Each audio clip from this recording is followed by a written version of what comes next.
Welcome to Math Shorts, tantalizing mathematical tidbits that will amaze, entertain, and delight. Math Shorts is brought to you by the Ottawa Zone for Mathematics Education. The Ottawa Zone for Mathematics Education is a chapter of the Ontario Association for Mathematics Education.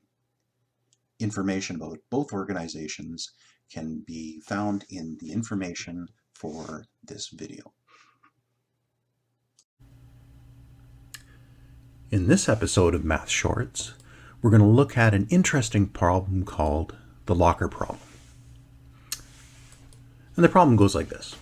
Imagine we have a school that has a number of lockers, numbered 1 through 1,000, and they're all closed. And we have 1,000 students, one for each locker, and they're going to perform the following task. The first student comes and opens up every locker. The second student then goes to lockers 2, 4, 6, 8, 10, and so on, and closes them. The third student goes to lockers 3, 6, 9, 12, and so on, and if the locker was closed, they open it. If it was open, they close it. And it continues like that. The fourth student would go to lockers 4, 8, 12, 16, closing open lockers and opening closed lockers. And in general, the nth student would start with locker n and then go to locker 2n and 3n and 4n, opening closed lockers and closing open lockers. And the question is, when all the students are done, how many of the lockers are left open? So I strongly suggest you pause the video and play around with this problem a little bit. See what you find out. If you can't solve it, well, come back to the video and see how things are going. And even as I'm going through and discussing the problem, if it gives you an idea, pause it and try to solve it on your own, or discover as much as you can on your own.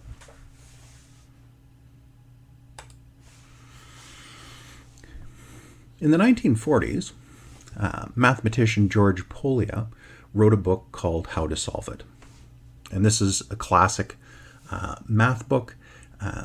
He was one of the first, or the first, to sort of look at problem solving systematically and describe what's going on when people do mathematical problem solving.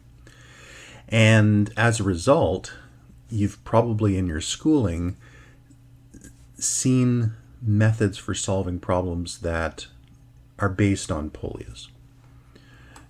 And basically what he did is he broke down the problem-solving process into 4 steps. First thing you have to do is understand the problem. If you don't understand the problem, there's no way you're going to be able to solve it, so you have to understand that. Second, once we've got an idea of what's going on with the problem, we have to come up with some sort of a plan. Next, we execute that plan and solve our problem. And then when we're done, we reflect on our results. We see if the answer makes sense, and so on. Now, this 4th step sometimes is kind of breezed over. Does your answer make sense? Great, you're done. But this is one of the more powerful things, and we'll see that. And when you go through and solve a problem, it doesn't necessarily mean we're just going to go 1, 2, 3, 4 and we're done. Sometimes when we go to solve the problem, we come up with our plan, we start solving, and then what we end up with isn't really related to what we had before, and we should go back and think about the question. Maybe we misunderstood something. Sometimes you come up with a plan, you go to execute it, and it doesn't lead anywhere. In which case we have to go back, come up with a new plan. At the end, when we get a result, one of the things that we can do is think, is there another way that I could have solved this other than the way that I did? For one thing, if we go and solve it a totally different way and get the same answer, we're probably pretty convinced about our answer. If we do it a different way, we get a different answer, we know something's going wrong. Sometimes we get an answer and we may not understand why we're getting that answer, in which case we should go back to the problem and think, how are these two things connected? And really importantly, and this is sort of what mathematicians end up doing, is when they solve a problem and they understand how it's related to the original problem, all of a sudden all kinds of different questions come to them and they come up with new problems that are related to the original but different. It might be they're looking at a more general case or a more specific case, or it might be that they slightly change the conditions of the problem and see what happens. If you get used to sort of going through this process, you'll become a better math student, and you'll develop a deeper understanding of mathematics and how things are related. So let's attack the problem at hand. Let's come up with a plan. Now, one thing we could do is we could just simulate 1,000 lockers and 1,000 students going through, but that would take a long time. So instead, what I'm going to do is I'm going to look at a simpler problem. So instead of solving 1,000 lockers and 1,000 students, I'm going to look at 10 lockers and 10 students, because I can actually go through and do this as if the students were going through, see what I get, and look for some patterns. And sometimes at the beginning, if you don't see how to come up with a solution to a problem, sometimes just sort of playing around with it will give us some sense of what's going on and allow us to further develop our plan. So let's look at what happens here. So we've got our 10 lockers. Student 1 comes and goes to locker 1 and unlocks it, opens it, then opens 2 and 3 and 4 and 5 and 6 and 7 and 8 and 9 and 10. Then comes student 2. He goes to locker 2, it's open, closes it. Then to locker 4, closes it. Locker 6 closes it. 8 closes it, and 10 closes it. Now, student 3 becomes a little bit interesting, because when they go to locker number 3, it's open, so they close it. When they go to locker 6, it's closed, so they open it. When they go to locker 9, it's open, so they close it. Student 4 goes to locker 4, it's closed, they open. They go to locker 8, it's closed, they open.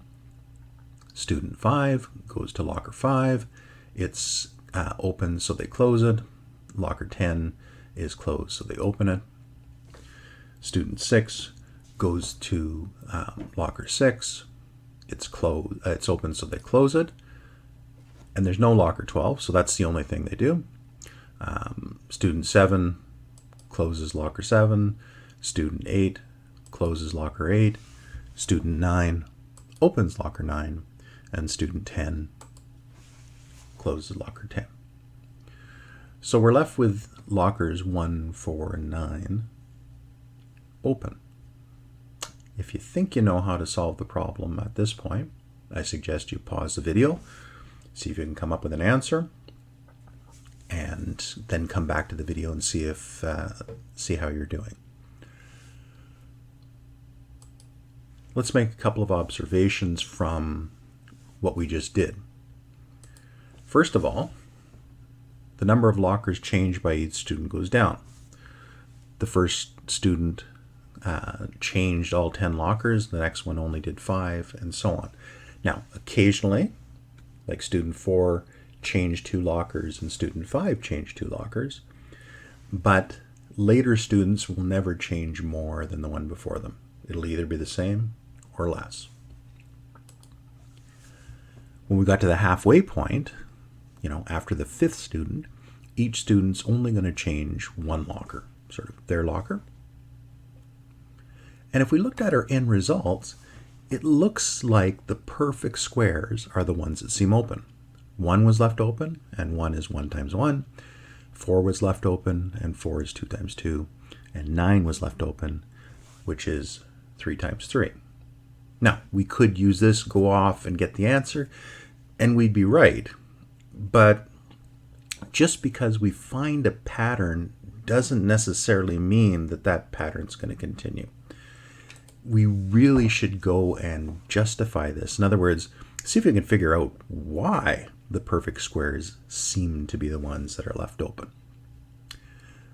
So we've gone through and we've kind of solved the problem, even though we haven't come up with the answer yet. We're sort of at the point that if we believe our pattern, we could get an answer. But I'm going to go back to the planning stage and I'm going to refine my plan. I'm going to go through and do exactly what we did before, but now I'm going to keep track of who changes what locker. So when student 1 goes through and opens up lockers, I'm going to put a little 1 underneath the locker that they change.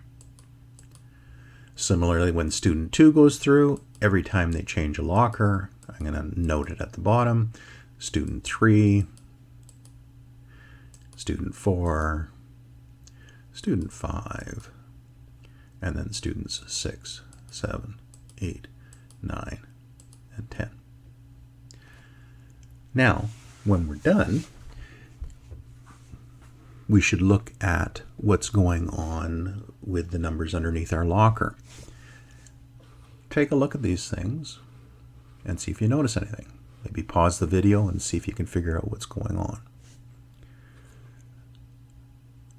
Those numbers are just the divisors of the locker number. So if I go to locker number 8, the numbers that divide evenly into 8 are 1, 2, 4, and 8. And that's true for all of these things.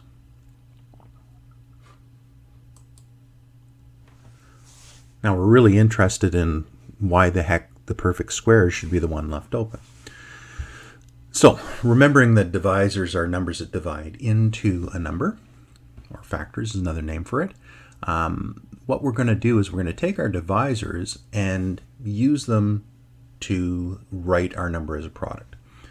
So if I look at the number 6, the divisors of 6 are 1, 2, 3, and 6. These things can actually pair up. 1 can go with 6 because 1 times 6 is 6. 2 can go with 3 because 2 times 3 is 6. And we can do that for all of our numbers. Now, a couple of things that will happen. If we look at the numbers that are not perfect squares, what ends up happening is every one of the divisors gets paired up with some other divisor. As a result, the divisors are going to be in pairs, which means that these things are going to have an even number of divisors. But if I look at the perfect squares, one of the divisors has to pair up with itself. So for 9, I can write it as 1 times 9 or 3 times 3. Well, the divisors of 9 are 1, 3, and 9. 3 is kind of by itself. It doesn't have a friend. So if we kind of ignore the second occurrence of those things, we see that most of the divisors are going to pair up, but I'm going to have one extra. So that means perfect squares are going to have an odd number of divisors, and non-perfect squares will have an even number of divisors. And if we think of our lockers remain closed at the beginning. If I open and close and open and close, well, every 2 times that I open and close, I'm back to where I started. So if I go through and do the opening and closing an even number of times, my locker is going to be closed. If I do it an odd number of times, I'm going to have one extra and it's going to be open. So this, I'm starting to understand why it makes sense that the perfect squares are the ones that are going to be open. But let's dig a little bit deeper. So we've gone through, come up with our plan, gone and solved it, found a pattern, went back and revised our plan, came up with a result where we see that our pattern that we found makes sense. We could just go and solve the problem at this point, but the mathematician goes and says, hey, wait a second. a new problem has come to mind. And don't ignore those, hey, what if, or why is this happening questions that come to you. Whenever those things come to you, you should try to explore them and see if you can answer them yourself. And the new question that came to my mind is, can we calculate the number of divisors of a number without having to go through and list them all out? Because that can take a lot of time. So, let's again, rather than try to sort of jump to a formula or something, let's play with an example. So let's pick a number that's pretty big. So I'm going to pick the number 360. And at first, I'm just going to go through and find all the divisors by doing some division and seeing which ones work. So I get all these are the divisors at 360. And it has 24 divisors. Now, if I start looking through the divisors, I'll see that 2 is a divisor, 3 is a divisor, 5 is a divisor, and those are prime numbers. So one thing that's kind of useful sometimes is writing a number in terms of primes. Primes are like the building blocks of the number system. They're like the atoms. They're the numbers that can't be broken down any further. So if we break down a number in terms of primes, that's sometimes useful. So if I go to 360, I can write it in terms of primes. It turns out that it's going to be 2 to the exponent of 3 times 3 to the exponent of 2 times 5. Those are all the primes that go into it.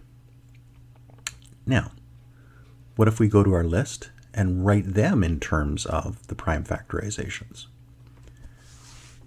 We see that, some of the numbers just have a single prime in it. Some of them have combinations of 2. Some of them have combinations of 3.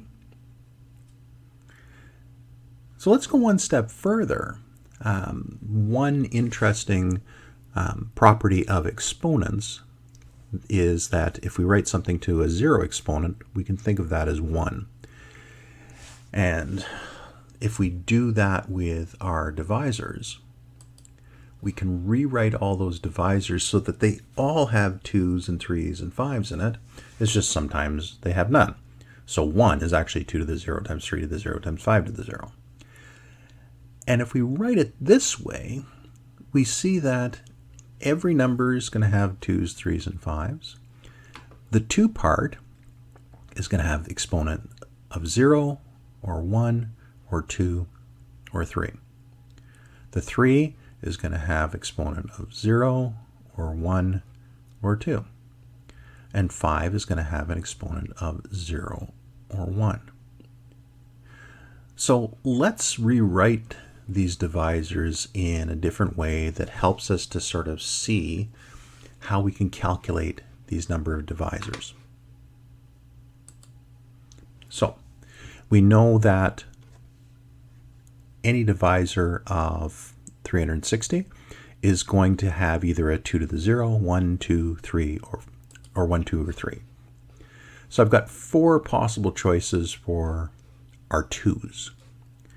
For each of those possible choices for the 2's, there's 3 choices for the 3's. 3 to the 0, 3 to the 1, 3 to the 2. For each of those choices, there's 2 choices for the 5's. 5 to the 0, 5 to the 1. So this tree diagram helps us to see all of the divisors of 360. If I look down a particular branch, like if I go down to this 2 to the 2, 3 to the 0, 5 to the 1, when I get to the end there, that's 2 to the 2, 3 to the 0, 5 to the 1. And if I calculate all of these things, those are the divisors of 360. If you want, you can pause and check to make sure that all of them are there and we haven't missed any, but those are our lists of divisors.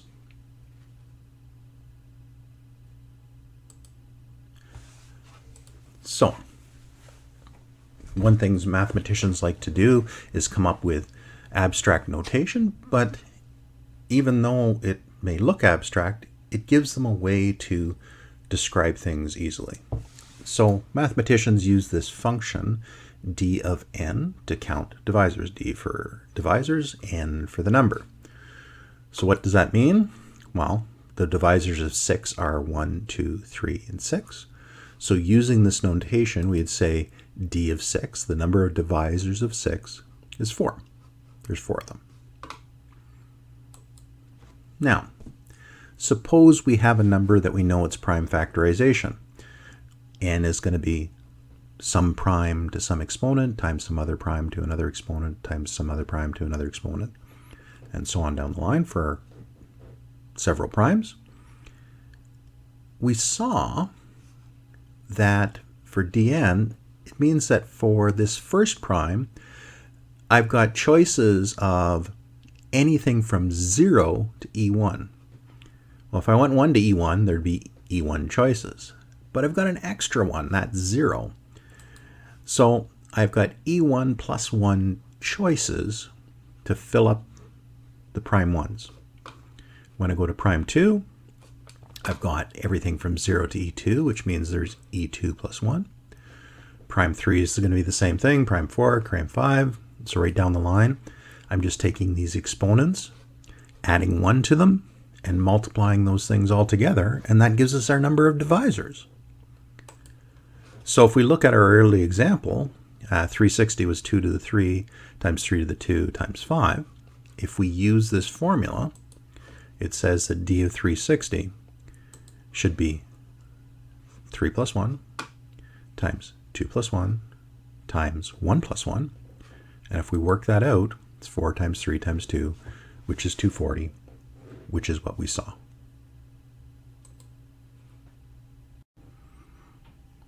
Okay, so how does this help us? Well, we know that if n's a perfect square, then we can write n as some number squared, and we can take that original number and break it down into its prime factors. And then using power rules, we know that if we've got this square out here, it's going to multiply each of these exponents because this number is going to be multiplied by itself. I have e1 factors of p1 over there and e1 over here. So altogether, I've got 2 e1 of those. And the same for our other primes. So if I look at the number of divisors I have, well, it's going to be this 2e1 plus 1, 2e2 plus 1, and so on down the line.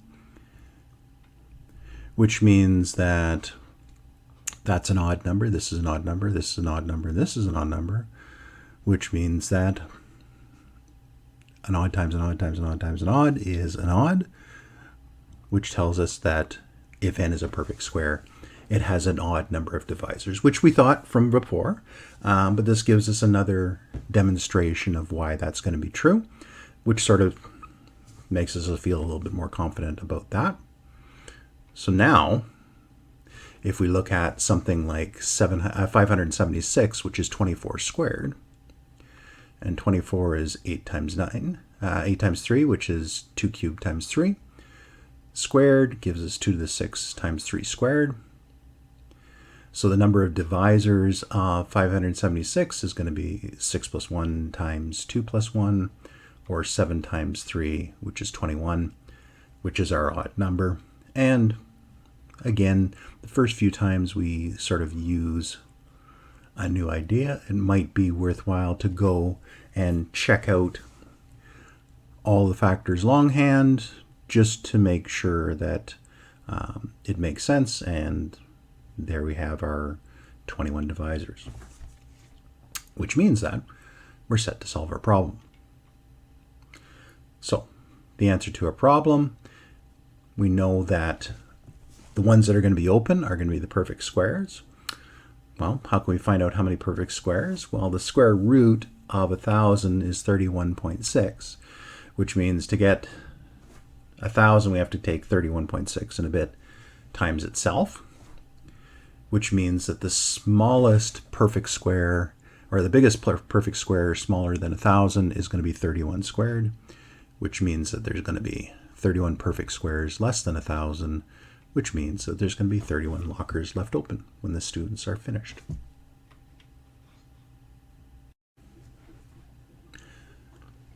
I hope you enjoyed this edition of Math Shorts and the little mathematical problem that we solved.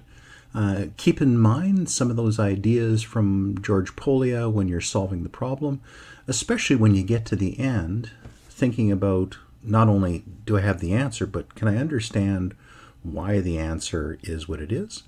And if you ask yourself questions as you're going along, try to see if you can solve those. Turn yourself into a research mathematician and play around with problems and ideas of your own. So that's it for Math Shorts for this time. Check us out next month, where we'll have another episode up for you. And until then, keep playing with problems.